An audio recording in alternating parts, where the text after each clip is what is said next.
kembali lagi di podcast The Beaker bersama aku Ayu. Nah, di sini aku host baru ya. Pada kesempatan kali ini The Beaker kedatangan seorang yang cukup inspiratif yang mungkin dapat memberikan kita beberapa informasi serta wawasan yang lebih luas, terutama nih untuk para kaum milenial ini, Bang. Terus kami juga minta beberapa tips sih nantinya biar kaminya bisa belajar dari abang juga kan, karena kan abang pasti udah banyak nih pengalaman yang udah abang lakuin. Sebelum itu bolehlah bang perkenalan diri dulu ya. Oh, sudah mulai ya? Sudah bang. Sudah mulai. Oke ya, terima kasih buat Ayu dan The Beakers ya sudah mengundang dan para subscriber untuk The Beakers ya. Salam kenal, nama saya adalah Septian Lubis. Ya yuk, apalagi kira-kira mau dikenalin? Nama panjang. Nama panjangnya? Panggil aja. Septian gitu ya. Gitu ya. Oke bang, gimana nih kabar abang? Alhamdulillah baik sih. Di tengah kondisi krisis ekonomi ya. Iya. Plus BBM baru diumumkan naik tadi. Di sini kita bakal ngobrol santai bang, tapi sebelumnya itu abang kan asli Medan ya? Saya asli Medan, Ayu. Kalau boleh tahu sedikit, abang Medan di mana nih? Jadi saya sih lahir di Johor sih. Oh, Johor. Iya, cuman udah beberapa kali lah pindah rumah kan. Saat orang tua bangkrut itu, saya pindah ke pelosok yuk di daerah Mencirim dalam zona. Itu pelosok banget. Tapi itu saya sih menemukan sebuah inspirasi ya. Apa tuh? Ternyata kalau kita sama anak desa itu rasanya lebih luas kita mau bermain apa-apa gitu. Beda sama anak kota kan. Anak kota paling mainnya Ali Brondo ya. Tamiya gitu ya. Tapi kalau kita di sana kita bisa masuk sawah, keluar sawah, masuk sungai, keluar sungai ya. Lebih freedom rasanya begitu sih. Kalau boleh tahu usia abang sekarang berapa? Saya sudah 32 tahun, ayo. Terlalu tua ya? Enggak sih, cukup ya wow aja gitu. Dan dengar-dengar pun abang punya 9 usaha lah ya? Waduh, banyak kali ya? Jangan kurang-kurangi dong. 9 usaha. Nggak banyak sih, sedikit. Sedikit ya, sedikit menurut abang, tapi menurut kamu saya tuh banyak gitu bang. Kira-kira tuh abang dari umur berapa ya bang ya? Udah mulai berusaha dari 9 hal itu tadi bang, soalnya di umur 32 ini udah bisa dikatakan sukses loh abang. Jadi ini ada sebuah keunikan ya, ketika kita itu berada di lingkungannya keluarga menengah ke atas ya. Namanya kita tuh tinggal di Johor ya, Johor Indah Permai kan. Itu kan kalangan menengah ke atas tuh dari dulu sampai hari ini. Nah, terus tiba-tiba saya pindah ke daerah agak ke pedesaan. Jadi dulu di kota itu saat saya kecil main ke rumah teman-teman saya itu saya ngelihat orang tuanya umroh ya kan. Lalu foto di Menara Eiffel kan gitu ya. Ketika ditanya pun kerjanya itu cukup luar biasa hebat ya. Pokoknya dulu kan PNS, pegawai bank itu kan dulu sangat ini ya, sangat high class lah bahasanya ya. Saat itu kan dunia usaha itu hanya diketahui oleh segelintir orang saat itu. Itu kan zaman-zamannya Pak Presiden Soeharto ya. Saat saya masih SD kan, sebelum krisis 98. Nah, jadi uniknya itu saat saya tinggal di kalangan lingkungan menengah ke atas nih, orang yang teredukasi, ya, orang yang punya bermindset lebih, kita itu dipacu mimpinya. Iya dong, Tia, nanti kamu kuliah di luar negeri, kamu kuliah di ITB, bla bla dan sebagainya kan. Kita tuh dipacu untuk dimimpi. Nah, cuman memang qadar Allah pada saat saya SMP, saya pindah ke pedesaan, ya kan? Nah, kalau ini lebih unik, Tio. Atau apa kata orang-orang sana? Apa tuh? Bisa makan besok aja udah syukur. Pernah dengar juga sih. Iya, sehingga di sini tuh kita dipacu untuk bermimpi, di sini tuh kita dipacu untuk bereksekusi. Ya kan? Nah, jadi dari kecil itu dulu sih sudah pengen punya cita-cita menjadi seorang pengusaha ya. Karena kalau menjadi seorang pegawai negeri atau pegawai BUMN ya, saat itu hampir tidak punya waktu untuk keluarga seperti itu. Jadi saya mulai ketika saya besar di pedesaan ya, di desa PT Ira namanya. Nah, ketika lulus saya tuh belum bisa untuk berbisnis karena saya harus mencari uang hari itu. Jadi kalau kita tidak ada uang, kita tidak makan. Itulah prinsipnya hari itu. Nah, jadi kenapa kita tuh pola masyarakat desa itu terbiasa dengan pola pikir seperti itu. Kalau kita nggak kerja, besok kita nggak makan. Kita nggak kerja, besok kita nggak makan. Sedangkan orang yang di kalangan menengah ke atas tadi yang dipacu itu adalah mimpinya. Mereka tidak ada ketakutan besok tidak makan. Kan seperti itu. Nah, ternyata kebiasaan eksekusi-eksekusi ini membuat pikiran kita itu tidak menjadi kreatif. Jadi selama 8 tahun saya kerja di perusahaan multinasional ya, PT ISS. Saat itu jabatan terakhir saya itu ya senior supervisor atau site manager lah di daerah Simalungun dan Siantar. Nah, dulu saat di Medan saya itu tidak punya ruang untuk belajar, nggak punya ruang untuk menggali wawasan baru karena kita udah terjebak di aktivitas. Pergi pagi, pulang malam, pergi pagi, pulang malam. Nah, begitu saya di Simalungun, di Kabupaten Raya, ya, itu juga pedesaannya. Di sana saya banyak ruang untuk belajar. Jadi saat itu kan udah ada YouTube, udah ada apa kan. Kita banyak ruang untuk belajar, membaca, dan googling ya. Nah, sebenarnya pun saat saya di Medan itu sudah ada. Platform seperti itu sudah ada, tapi kita tidak ada ruang. Nah, begitu saya sadar bahwasannya ini adalah sebuah sistem, namanya yuk. Jadi ini sebuah sistem yang memang kita dipacu untuk terus eksekusi, sehingga kita lupa untuk belajar, kita lupa untuk membangun mimpi, dan akhirnya kita punya prinsip, kalau hari ini aku nggak kerja, besok nggak makan. Yang kedua, kalau aku mau beli sesuatu, aku harus lembur. Nah, makanya saya merasa ini adalah sebuah pembunuhan intelektual ya. Jadi saya resign saat itu. Itulah. Di umur saya kalau nggak salah umur tahun 2017 ya kalau saya nggak salah. Saat itu saya berumur 28 tahun. Keluar dari iya bener. Gaji saya udah lumayan. Nih saya berani meninggalkan zona nyaman. Gitulah kalau bahasa mereka bilang zona nyaman ya. Iya. Bahasa milenial sekarang. Yes, bener. Oke, Bang. Untuk informasi nih ya, Bang Septian itu seorang entrepreneur. Salah satunya koordinator cabang Steve in Medan dan Deli Serdang, bisnis partner Depok Bubble Drinks Bagut, komisaris PT Rakadana Insani. Owner Circle Star Indonesia, founder komunitas Steve in #aku banget nih. Benar sekali. Founder komunitas Millennial Investor Business, fasilitator Markplus Institute. Banyak ya? Iya, betul memang. Makanya kagum sih sama Abang juga ya.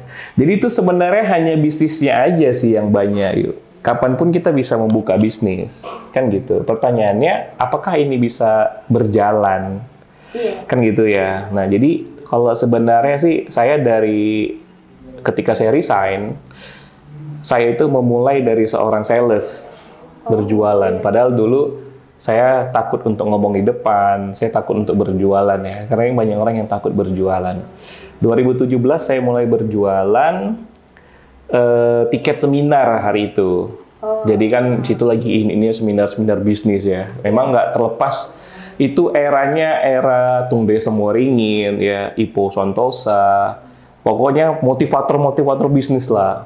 Makanya di era tersebut banyak anak-anak SMA pengen bercita-cita jadi motivator. Iya. Ya kan, Safi Effendi gitu ya. Iya, itu salah satu. Ya Saya kan? kemarin pernah lihat saat dia lagi itu juga. Iya, bener. Salam ya Bang, nanti diundang di The Bakers juga nanti. Iya, semoga mau kesini. Nah, jadi itu eranya motivator ya. Nah, jadi yang saat itu adalah saya berjualan tiket seminar dari 20.000, 50.000, bla bla dan sebagainya ya. Kita ngundang TDW, ngundang Ipo, Mary Riana dan banyak macam lah. Terus buat pelatihan-pelatihan bersama mentor-mentor lokal ya, kan ada juga tuh. Nah, di situ saya mulai berani untuk berjualan dan itu saya sambil ngejalanin event organizer. Karena kan seminar itu kan berhubungan dengan organizer ya. Nah, jadi ya saya bisa buat event organizer lain. Jadi saya pernah menjadi mitranya EO yang jalanin PRSU di 2017 dan 2018. Benar. Saya juga mitranya Telkomsel hari itu, kita mengadakan turnamen Mobile Legends untuk pertama kalinya. Makanya saya bersama Anggara itu ngebentuk komunitas Mobile Legends Medan. Itu kita yang ngadain turnamen Mobile Legends dengan hadiahnya sampai ratusan juta ya, Sumbagut baru dari pemenang Sumbagut ditandingi secara nasional. Ya, jadi saya sangat suka banget dengan dunia event ya, produk event. Nah, jadi produk yang saya jual itu kan tiket event ya, itu sangat unik dan orang kan tidak ada yang punya. Tapi ternyata kita tidak bisa bergantung sama itu ya. Event itu kan by project ya. Iya. Jadi kadang Kapan aja datang? iya 3 bulan sekali, 6 bulan sekali kan. Nah, jadi terpikir untuk membuat sebuah mekanisme lah, mesin duit yang sebenarnya. Nah, nggak lama saya ketemu Steven. Nah, di Steven saya mengenal mesin kecerdasan saya, baru saya diarahkan untuk terus mengasah public speaking saya hari itu. Nah, karena saya puas dengan produk Steven, ini produk yang unik, ya udah akhirnya saya bersama trainer yang Steven, kita sering ngebuat acara-acara event-event pelatihan untuk Steven. Ya kan sama, saya jadi pemasar juga kan. Iya sama aja sih. Jadi sales juga kan. Nah, jadi dari situ terbukalah peluang tadi dan saya mulai belajar untuk membuat namanya sebuah kolam. Ayo ya, jadi kolam. Nah, kolam ini kalau hari ini nih yang kita kenal tuh dengan nama sales flanneling ya. Terus kalau si Denny Santoso bilang apa tuh database builder apalah gitu ya. Pokoknya banyak banget. Nah, jadi saya itu nggak jauh dari produknya, itu produk SDM, pelatihan dan sebagainya ya, dan database saya itu banyak orang tua murid. Nah, nggak lama saat mengerjakan itu, pas saya pulang umroh, saya ditawarin untuk menghandle sebuah bisnis, namanya supplier bubuk minuman. Nah, hari itu tuh kita belum mengenal outlet-outlet boba-boba pinggir jalan tuh saat itu belum ada. Ya, jadi kita mengambil Dan one itu step. belum masa tren ya Bang ya? Belum masa tren saat itu, benar. Itu di awal 2019. Kalau saya abang nggak salah ya, sekitar 4 tahun, 2018, 2000. Iya, kalau seperti itu ya. Nah, jadi sambil ngejalanin 2 bisnis sih sebenarnya, Steven dan boba minuman. Ya kan, supplier bubuk minuman. Nah, supplier bubuk minuman ini database-nya itu adalah owner-owner kafe atau pengusaha. Jadi sebenarnya nggak jauh-jauh kan? Enggak sih. Dari dulu saya jual tiket sama orang-orang yang mau jadi pengusaha. Kemudian saya berubah jual bubuk kepada orang-orang pengusaha. Nah, jadi ketika kita punya base-nya, base market-nya, kita bisa buka bisnis apapun yang berhubungan dengan base market tersebut. Itulah kita sekarang membangun kolamnya. Makanya era teknologi informasi itu sudah usai. Kita sekarang masuk ke era teknologi data. Podcast begini tuh, ini sebenarnya kita adalah teknologi data. Kita mengumpulkan subscriber kita itu orang yang berhubungan dengan temanya dari podcast kita tadi, kan seperti itu. Kalau Ayu suka banget dengan entertainer, pasti Ayu akan follow semua akun-akun entertainer kan, yang lucu-lucu dan apa-apa kan gitu. Nah, kalau abang yang hari ini fokus dengan up-to-date kondisi negara hari ini, kita akan follow akun-akun berita. Ya sudah, nah jadi itu kita dari tiba di eranya teknologi data yuk. Oke. Dan dengar pun abang kan tadi kan distributor data, boba ya. Itu khususnya di Medan atau? Kita sekarang udah ada beberapa stokis di Aceh dan Siantar. Nah, dan mungkin ya kita akan buka di Sidimpuan juga. Oke. Gitu sih. Udah mau buka cabang aja ya Bang ya? Ya, bismillah. Ayo doakan lah.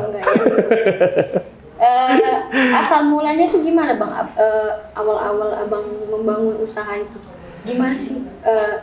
Jatuh bangun. Oh, nah ini menarik nih untuk buat teman-teman juga ya. Nah, jadi saat itu saya mungkin karena kita udah terbiasa digembleng dari perusahaan multinasional, jadi kita itu bukan orientasinya bukan uang tuh yang pertama.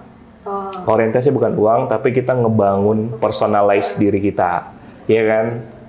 Kalau dulu kan bahasanya tuh bahasa sederhana ya kan. Soft skill, hard skill seperti itu ya. Nah, Tetapi ketika kita mau nyemplung ke dunia usaha, kita harus ngebangun yang namanya personal brand itu tadi. Nah, so bagaimana sih kita punya bisnis tanpa modal? Sebenarnya itu bukan tanpa modal. Pasti ada modal, walaupun sedikit. Iya, makanya ketika ada yang bilang bisnis tanpa modal itu bullshit banget sih sebenarnya. Nah, tetapi kalau kita hari ini tidak punya modal uang, kita itu punya modal kemampuan. Nah, namun banyak orang yang punya kemampuan di luar sana, tetapi susah untuk buka bisnis dan susah untuk berteman atau ketemu orang-orang yang bisa diajak kerjasama. Nah, itu semua kan karena karakternya. Iya, kembali lagi ke karakter. Kembali ke karakter orang tersebut, bener. Makanya ini bukan soal tentang sebuah ilmu, tapi tentang bagaimana kita beradab tadi. Iya kan? Nah, jadi ada keunikan, namanya ilmu itu nggak akan pernah habis kan, yuk. Kita akan terus belajar. Tapi kalau kita beradab, nah itu yang susah. Susah, bro. Bener. Nah, jadi saya tuh memulainya ya dari ya kita komitmen. Ya kita memang pengen belajar kan, kita bukan mengedepankan uang kan, seperti itu ya. Ya udah, akhirnya kita ketemu teman, dikenali sama teman. Ternyata begitu perjalanan tidak cocok ya. Kalau istilah Medan kan pekong ya, pecah kongsi. Baru kenal lagi kan, seperti itu. Nah, kalau memang kita punya sebuah personal yang baik ya di mata teman-teman ya, nah gitu akan terkonfirmasi. Akhirnya kita dikenalin sama ini, mungkin ini klop. Terjalinlah sebuah bisnis, bukan sebuah bisnis malah ya. Terjadilah sebuah tim. Nah, habis dari tim, terbentuklah sebuah planning. Habis planning, terbentuklah sebuah aktivitas. Kan gitu. Nah, aktivitas ini bisa berdampak positif tidak? Ketika berdampak positif, itu secara otomatis akan menghasilkan profit. Gitu. Nah, itu nggak jauh beda dengan yang hari ini kalian alami kan? Iya kan? Nah, apakah kamu punya modal untuk ngebangun ini semua? Enggak, sebenarnya bukan aku sih, Pak. Nah, tapi kamu udah diajak kan, udah di-invite kan di circle ini. Nah, dia strike seperti itu sih. Jadi bisnis itu seperti itu. Jadi ketika dapat peluang dari Steven, dapat peluang dari bubuk minuman itu, bukan berarti kita tuh pinter-pinter banget ya. Enggak juga kok. Abang baru ngambil license-nya BNSP Branding and Sales baru-baru aja. Setelah ada duitnya ya kan. Kalau dulu kan kita belum ada duit. Ya udah, kita hanya ngejual sebuah personalis kita, ya kita jujur, nggak jauh dari 4 sifatnya lah ya, Rasul ya. Ya, amanah, tablik, fatonah ya. Nah, ya sudah, kita komitmen. Nah, sebenarnya buka bisnis itu nggak ada yang ribet. Makanya kan baik dibilang bisnis itu tergantung siapa yang ngejalanin nih. Ya kan, bisnis tergantung siapa yang ngejalanin. Tipikal komandannya itu bagaimana dia.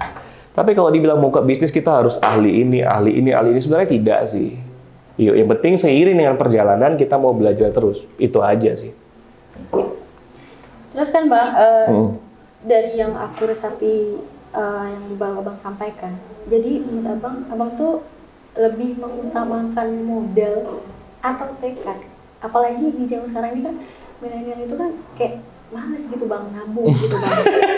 Males banget Bang, lebih menguntungkan nongkrong gitu kan, main-main sama temennya royal, dikemanain, pokoknya nggak mau nabung gitu Bang. Bener. Jadi gimana menurut Abang? Nah, jadi ini sebuah permasalahan ya. Abang di sini sih tidak mempermasalahkan generasi hari ini.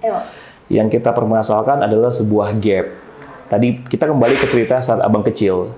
Jadi di sini lingkungan orang menengah ke atas, kita dicekokin untuk punya mimpi. Di sini lingkungan orang menengah bawah, kita dicekokin untuk terus bekerja, kerja, kan seperti itu ya. Nah, yang menjadi permasalahan hari ini adalah ini ada sebuah gap yuk antara kalangan menengah atas dengan kalangan menengah bawah. Ini ada sebuah gap. Yang satu tukang kerja, yang satu tukang bermimpi ya. Nah, mereka yang bermimpi besar ini, akhirnya mereka itu menganalisa sebuah pola, bagaimana cara untuk makmur. Mereka yang kerja setiap hari ini, mereka juga menganalisa bagaimana sebuah pola untuk kaya. Nah, kaya dan makmur ini adalah dua hal yang berbeda sebenarnya. Kalau kita berbicara kaya, maka dia itu akan money oriented. Dan kalau targetnya kaya, maka keserakahan itu akan timbul dalam dirinya. Nah, itu yang terjadi di kalangan menengah ke bawah.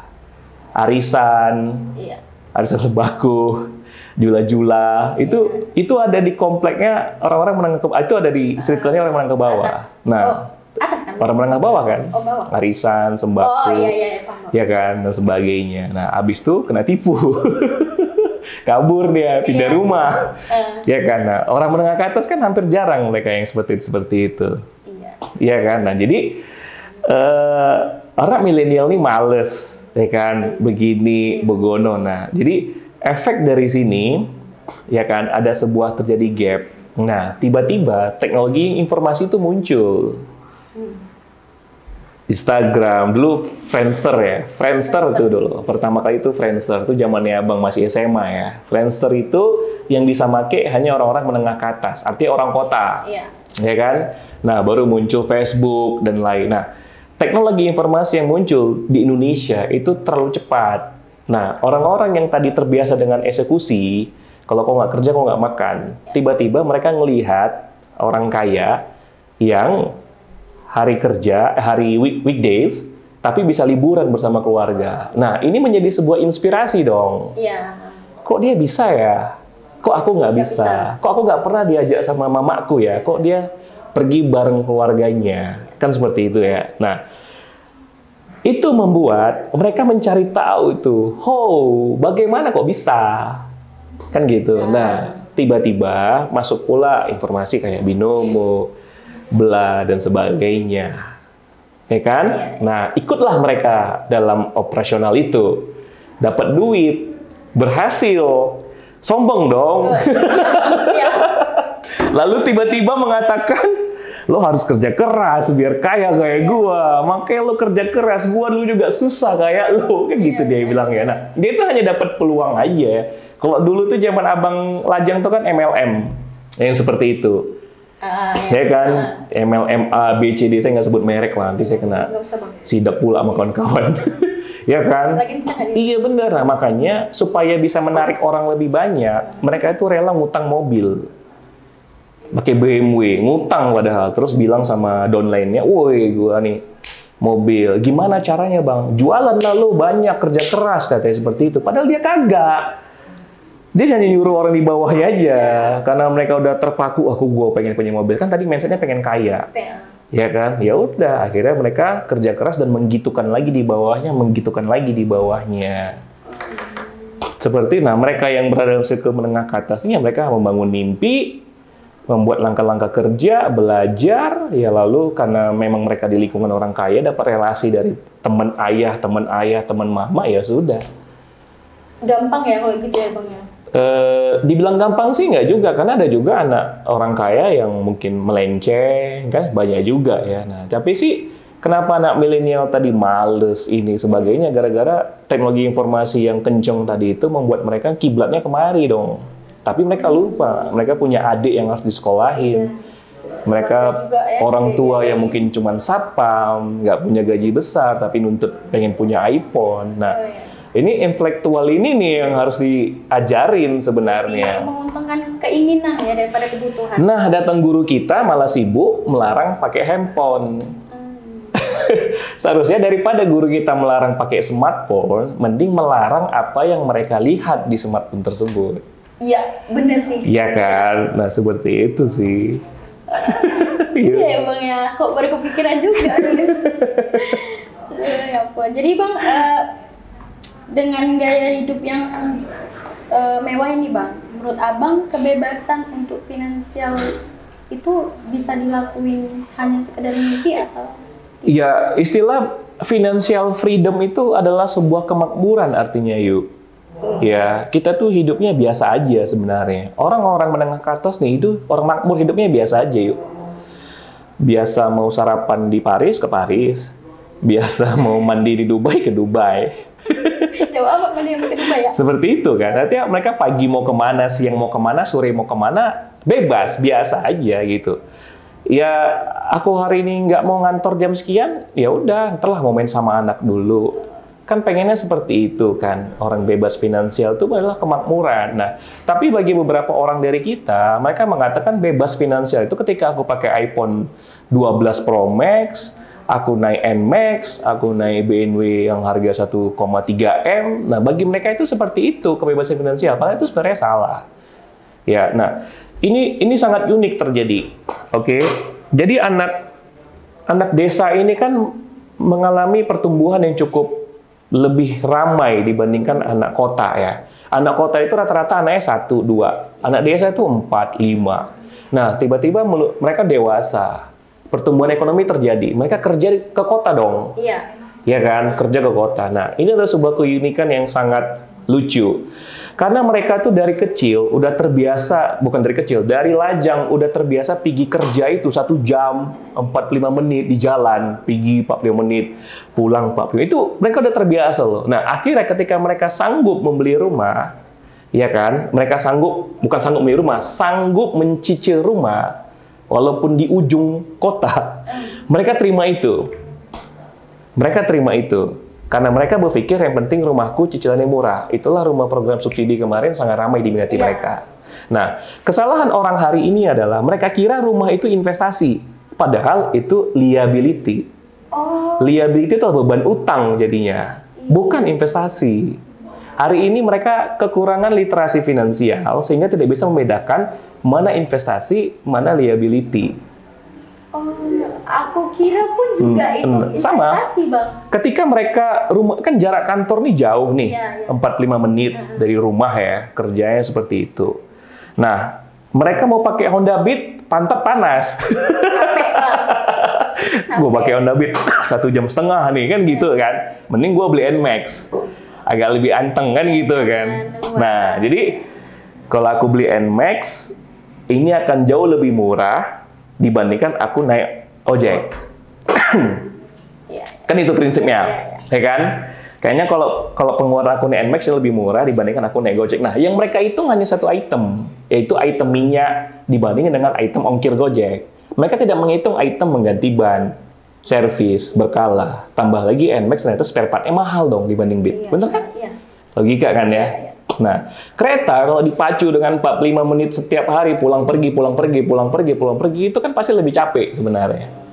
Nah, mereka tidak memperhitungkan di item-item yang lain, jadi hanya memperhitungkan di item yang ini saja.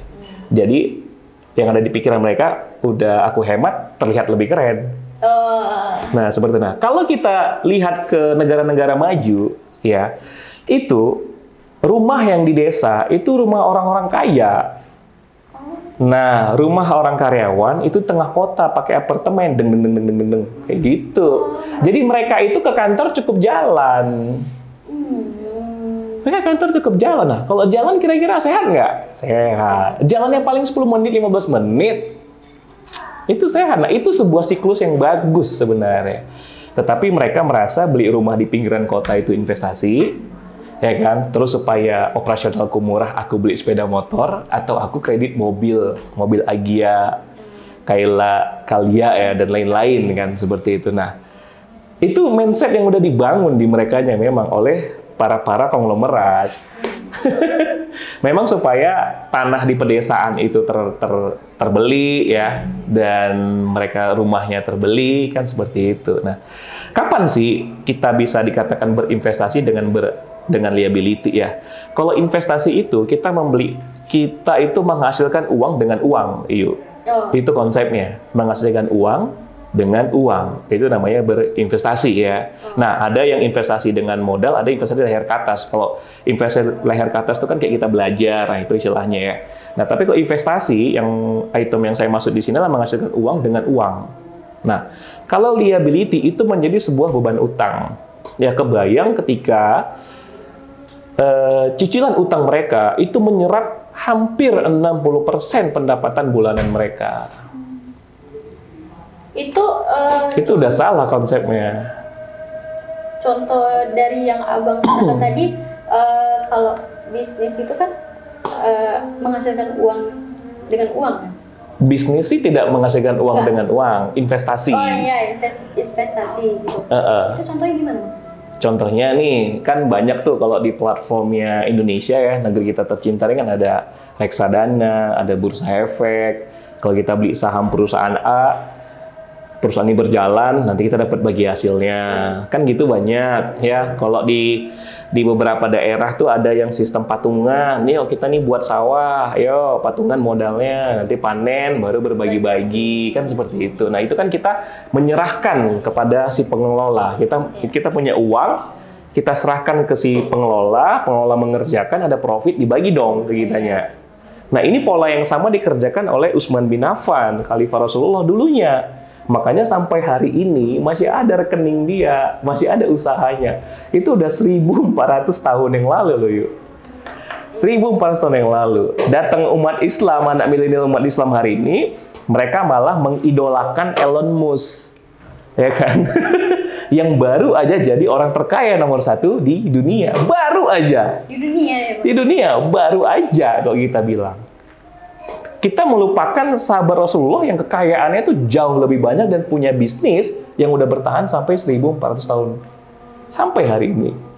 Kenapa kita kiblatnya harus ke Bill Gates, ke Mark Zuckerberg, ya kan? Ke mana lagi? Padahal udah jelas yang ada. Nah, mereka tuh menerapkan sistem syirkah atau mudharabah, berbagi hasil. Seperti itu. Nah, datang orang-orang ini, mereka merasa beli rumah itu adalah sebuah investasi, nyicil emas sebuah investasi, tapi itu menjadi sebuah liability.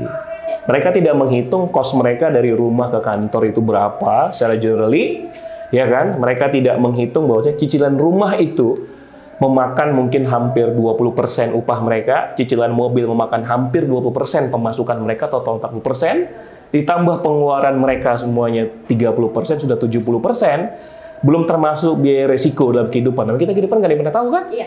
Ya kan? Kita katakan 10% sudah 80%. Mereka hanya bisa melakukan saving 20%. Ini belum termasuk budget untuk lifestyle. Iya. Pakaian dan lain-lain. Nah, akhirnya kan mereka itu sebenarnya terjebak, terpaksa mencicil. Kan gitu kan? Jadi setiap tahun tuh mereka berdoa, ya Allah lunaskan utangku, ya Allah. Cicilan kereta masih 4 tahun lagi. Cicilan rumah KPR 15 tahun lagi. Nggak ini ya Bang, nggak berhenti-berhenti ya. Terus nih kan Bang, menurut Abang nih, mana yang lebih tepat untuk kaum milenial ini untuk lebih mampu membeli rumah atau harga properti itu yang semakin naik? Kan yang aku baca nih kan Bang, harga properti itu naik dari 17 sampai 30% per tahunnya. Benar. Nah, lalu sementara kenaikan gaji ini kurang signifikan. Kadang naik, kadang turun gitu kan. Itu kira-kira apa tuh yang perlu diperbaiki? Nah, jadi ketika saya fokus belajar bisnis dahulu, saya tuh dicekokin bahwasanya kalau kita mau kaya, kalau kita mau makmur, kita harus berbisnis. Sehingga karyawan harus resign, gitulah dulu ceritanya ya. Nah, ternyata itu sebuah konseptual yang salah juga sebenarnya. Karena di situ kita ada simbiosis mutualisme antara pengusaha dengan karyawan, itu ada simbiosis mutualisme. Hanya saja tinggal ya pengusahanya harus adil terhadap karyawan-karyawannya, kan itu yang utama. Nah, sembari saya berjalan, saya sadar bahwasanya orang mau makmur harus menjadi seorang pengusaha, nggak boleh jadi karyawan, itu konsep yang salah. Makanya saya mendirikan komunitas berbagi, yaitu namanya Millennial Investor dan Bisnis. Nah, bagi orang yang hari ini tidak punya lapangan pekerjaan, cari kerja susah, ya udah jadi berusaha, jadi pengusaha. Bagi orang yang hari ini udah berada di posisi karyawan, punya jabatan yang baik, ya kan? Nah, silahkan Anda jadi investor. Karena tujuan kita itu adalah menuju bebas finansial. Nah, itu rumah yang semakin mahal karena efek mereka tuh tadi yang terus merasa itu adalah sebuah investasi, padahal itu liability. Nah, seharusnya mereka lebih bagus memilih ngontrak di kota-kota dengan rumah kecil, ya kan? Nah, tetapi ada uang lebih itu yang diinvestasikan di bursa saham, di reksadana, ataupun patungan sama temen, dia buka burger, kita bantu nanam modal, kan seperti itu. Nah, sampai akhirnya kita memiliki keran-keran pendapatan yang banyak nih. Gitu. Nah, bisnis pun gitu juga. Ketika satu bisnis udah settle, dia harus buka bisnis baru lagi. Nah, kalau karyawan dan para pengangguran bermindset seperti ini, maka kita akan bisa menuju milenial bebas finansial tadi. Nah, kalau itu sudah dapet, maka rumah tadi tidak akan jadi hal yang mahal kan, Dek? Iya sih. Nah. Iya kan? Ini rumah dengan harga 180 juta aja udah dibilang susah belinya. Dengan DP 2 juta, dengan angsuran 100.000 rumah subsidi ya. Itu aja Sri Mulyani udah mengatakan berat nih milenial bakal punya rumah ke depannya. Tapi kalau kita bisa berpenghasilan 10 juta per bulan, bayar 100.000, worth it nggak? Worth it kan deh? Iya. Nah, kita punya penghasilan 15 juta, 12 juta, 20 juta sebulan, bayar 100.000, worth it kan ya. Nah, jadi sebenarnya sih di situ aja sih. Banyak orang hari ini bermindset bagaimana mengecilkan pengeluaran. Tapi seharusnya kita fokus bagaimana kita memperbesar pendapatan. Maka di Al-Quran kan jelaskan, aku adalah apa yang tergantung hamba prasangka kepadaku. Ya udah, kalau kita berprasangka menghemat pengeluaran, kita akan sempit aja buannya. Tapi kalau kita berprasangka, ya Allah, ini kan aku ada peluang nih, aku kerjakan bisa dapat duit lebih. Nah, itu mungkin jadi positif, lapang, seperti itu sih. Udah gitu kan Bang, dengerin juga Abang itu ada bisnis di marketing.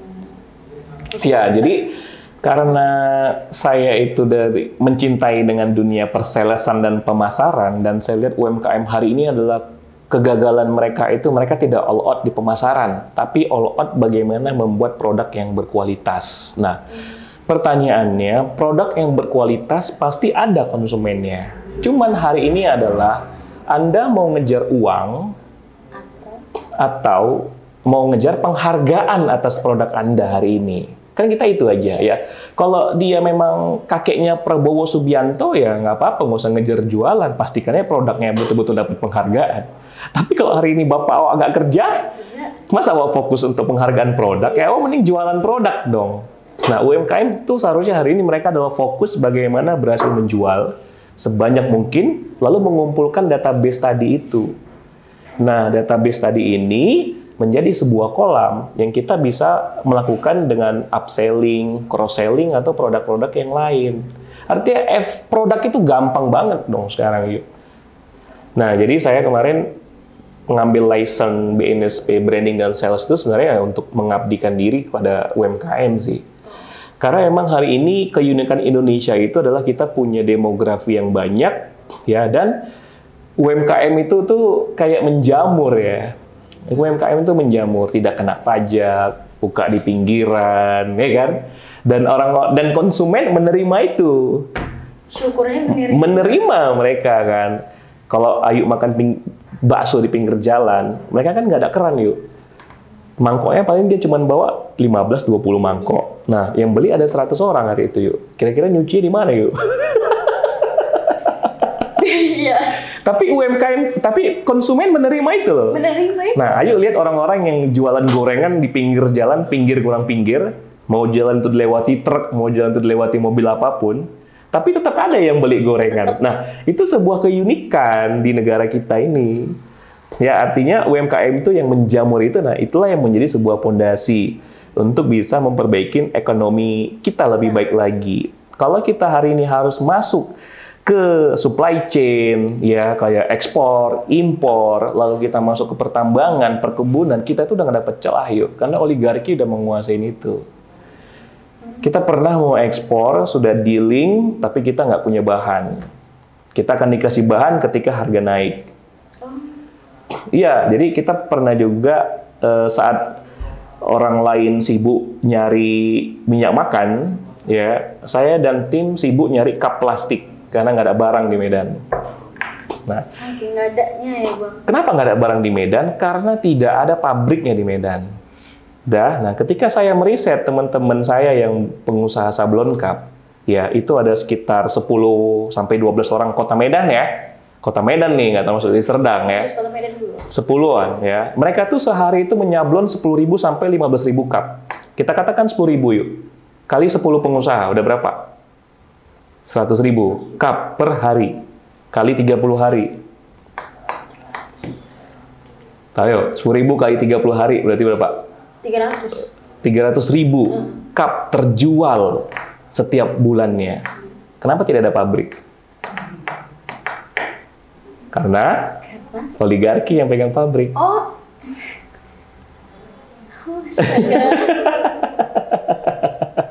Udah oligarki yang pegang pabrik, yang pegang distribusi ya oligarki juga. Yes. Nah, makanya satu-satunya yang bisa memperbaiki ekonomi kita itu dengan UMKM itu tadi. Jadi new generation untuk new productivity. Seperti itulah. Nah, UMKM ini yang penting adalah teknik berjualannya. Tantangan pertama bisnis itu adalah berjualan, tantangan kedua finansial, tantangan ketiga, level ketiga seorang bisnis itu adalah SDM, tantangan keempat tahu nggak apa? Apa tuh Bang? Pemerintah sendiri. Oh. Kalau di transaksinya udah 500 sampai 1 M sebulan, maka siap-siap dikejar orang pajak. Tapi nggak apa-apa ya, supaya untuk kembali ke penduduk Indonesia yang tercinta. Nggak usah bicara. Bakal panjang nanti ceritanya. Nah, lalu kan Bang, kalau gimana sih nih, beli rumah tuh kan kan ada kredit tuh kan, ada kredit, otomatis kan ada bunganya juga. Itu termasuk riba apa enggak sih Bang? Nah, ini banyak banget ya perdebatan ya, kontroversi di situ. Cuman karena memang negeri kita sudah ada lembaga MUI, nah MUI sendiri pun menghalalkan kok kredit seperti itu. Makanya ketika banyak kontroversi, mereka menyarani kita untuk kredit di bank syariah. Nah, jadi kalau untuk konseptual riba atau tidaknya, Abang rasa bukan ini Abang sih untuk menjawabnya.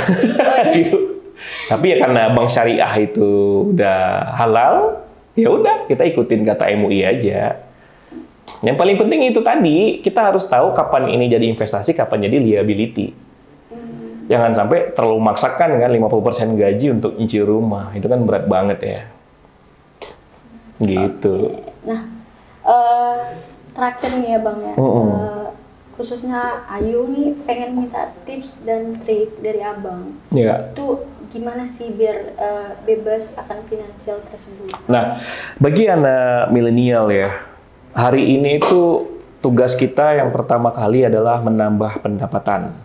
Ya, nah untuk bisa menambah pendapatan hari ini banyak banget kawan-kawan generasi Z ya yang kerja di platform yang internasional, ngedesain terus dibeli, ngedesain dibeli, ngedit dibeli ya, banyak banget lah. Terus ngebuat suara krecek-krecek gitu untuk movie-movie, itu diperjualbelikan itu banyak banget ya. Terus ada lagi NFT kan, yang nge-create NFT dijual itu banyak banget. Nah, coba untuk anak-anak sekarang itu masuklah ke eranya teknologi tadi ya, yang blockchain dan yang sangat open ya, tidak ada batasan-batasan di situnya. Nah, jadi bagi anak milenial, anak Gen Z, kalau mau dapat pendapatan, masuklah tadi ke segmennya teknologi dan creativity. Nah, itu yang pertama. Yang kedua, ketika Anda berhasil menambah pendapatan, baru kita berbicara bagaimana kita membagi keuangan kita. Kan gitu kan? Kalau nggak ada uang masuk, kita pusing. Yang penting ada uang masuk dulu nih, baru kita bagi-bagi. Nah, ketika membaginya itu untuk melupakan yang namanya konsumtif, fokus ke kebutuhan. Nah, namanya sebuah kebutuhan ketika ini dibeli, ini untuk mendongkrak kita, ya sebagai sebuah dorongan kita untuk lebih bagus. Nah, jangan fokus konsumtif. Apa bedanya HP dengan harga 3 juta dengan HP 5 juta? Nggak ada beda, yang beda hanya di resolusi kamera, tapi pun sama juga. Ayu pun hari ini pegang handphone dengan, kalau sekarang berapa? 24 megapiksel ya? Iya. Nah, kalau Ayu nggak pandai ngambil angel foto, itu sama juga, sama aja gitu. Nah, jadi seharusnya kita itu fokus ke kebutuhan dan sadar. Ya, jadi pergunakan uang yang sudah kita dapat tadi untuk kebutuhan, ya sisanya ditabung dalam bentuk emas atau diinvestasikan. Kurangin skala hidup nongkrong ya. Kalau nongkrong untuk dealing project, deal-dealan project nggak apa-apa. Ya, Bang, ya. Tapi kalau nongkrong hanya untuk ngelepas penat di rumah, mama merepet aja, kalau aku di rumah aku disuruh gosok gitu ya, sebaiknya jangan, yang penting gosok aja lah dah. Begitu sih. Tambah pendapatan, kedua manage keuangan. Itu sih tipsnya. Keuangan paling penting sih Bang. Iya sebenarnya, dan UMKM banyak tidak bisa bertahan gara-gara keuangan kembali lagi. Itu ya Bang ya, tip-tipnya ya Bang? Iya sebenarnya. seru kali sih sebenarnya ngobrol. Ada lagi tips yang ketiga yuk. Oh, apalagi nih Bang? Subscribe channel The Bikers. Oh iya. Itu Gratis kan? Gratis. Gratis. Seru sih ngobrol sama Abang. Thank you, Ayu. Banyak banget wawasan yang bisa Ayu pelajarin, dan semoga para milenial nanti yang nonton nih bisa belajar juga dari yang Abang kasih, wawasan inspiratif yang Abang punya gitu kan. Makasih juga buat Bang Septian. Ya yuk, sama-sama. Ini memang agak cepat ya Bang ya durasinya, tapi nggak apa-apa. Agak edit biar agak lama gitu ya kan. Iya.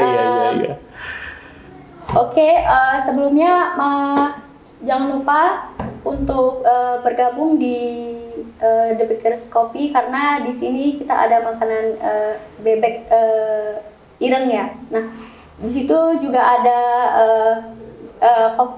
kopinya apa sih, mantep sih, dan ada bagusnya dicoba dulu, mana tahu kan tertarik ke sini gitu. Di alamatnya di Dr. Mansur ya, dekat depan mie apa nih namanya, lupa gitu kan, pokoknya mie gacoan kan bisa dilihat di Google ya, Google Map gitu kan. Oke, sampai di sini dulu obrolan kita minggu ini. Dan jangan lupa klik comment, like, dan subscribe. See you in the next video. Makasih Bang Septian. Sama-sama yuk, kembali kasih.